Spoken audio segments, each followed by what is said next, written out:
So my French Angora, Aurora, had babies yesterday morning when I checked. So she must have had them the night before. And she had 13, I think. It might be 12, but there's a lot of babies there. Hi, this is her.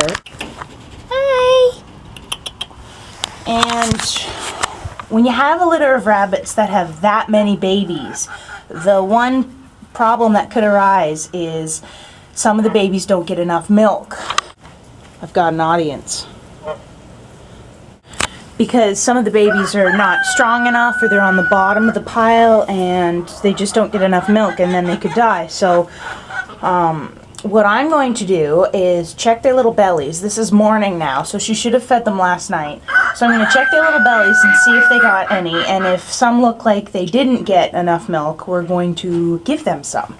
I'm going to bring the nest out, put it up here, and bring her out too. Look at your babies! Now they're in a nest.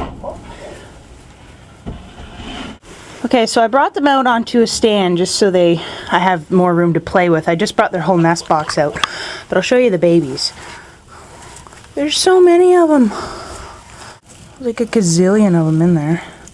Those are all their little babies. Now if you look at this little belly, you see how he's kind of wider? He's one of the biggest. He definitely got fed last night. See this little chunky bit back here between my two fingers? You want to check and make sure they have that. Yesterday I left them completely alone because I didn't want to mess with anything. But, I don't know, actually they all seem pretty good. Don't go in there. She's like, what are you doing with my babies? That one doesn't look like he's got a very full belly. Oh, look at this little guy over here in the corner.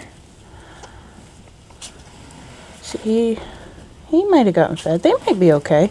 Everybody's squirming and alive and stuff. She might have fed them at different times. She might have fed them a couple different times and everybody got fed. Well, I'm going to show you anyway what you would do if you found one that didn't have a good belly. If you flip your rabbit over, you're okay. You're okay. I find if you hold the ears while you hold the head back, they get a lot calmer because they feel more secure. I'm going to get a nipple out. Oh, you're okay. You're okay. She doesn't like the whole being on the hardwood. And I'm going to get that little guy that didn't have, and I'm just going to hold him over it. Just going to hold him over it. See how he latches right on as soon as he gets it? I'm just going to hold him here. I'm not going to take my hand off him because sometimes they squirm a little bit. I'm just going to make sure he gets a little bit of milk.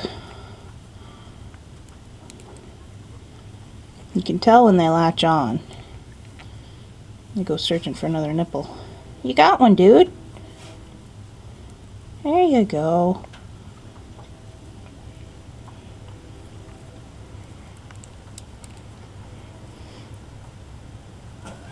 And I think they probably got a pretty good feed last night, so I'm gonna just have them have this little bit.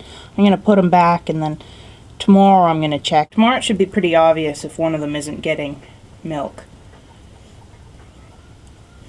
They don't last too long if they don't get milk, so most of them probably did get at least a good first meal. Alright. Put him back. I'm going to let Mom up. I'm actually going to let her out for her run. And she's going to take off pretty quick because she doesn't actually want to be a mom. You left your nest. You left your nest. Oh, she doesn't want me hanging out with her babies. She came back. She says, I don't mind being a mom, just stay away from my babies. Alright, well, they're all covered back up. It's November in Canada, so you don't want to leave them uncovered. Alright, they're back. Mom's coming back in here because she's not going to get along with the geese, so she can't go out for her run today, yet. Check them again tomorrow. We'll see how they're doing. Should be more obvious by then if there's one getting left out.